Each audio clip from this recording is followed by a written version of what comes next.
రీతు బయటికి వెళ్దాం, వస్తావా? బయటికా?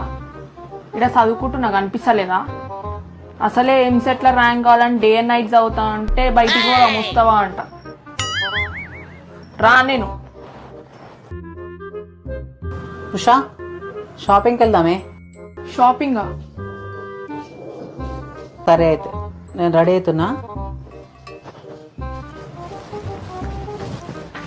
రీతు బాయ్, నేను వెళ్ళొస్తా.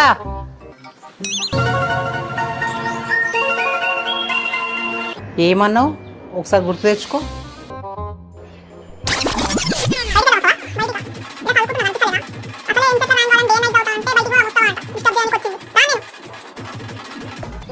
షాపింగ్ అన్నా బయటికంటే కూరగాయల మార్కెట్ అనుకున్నాము. అందుకే నోటిదోల తగ్గించుకుంటే మంచిది. నాడు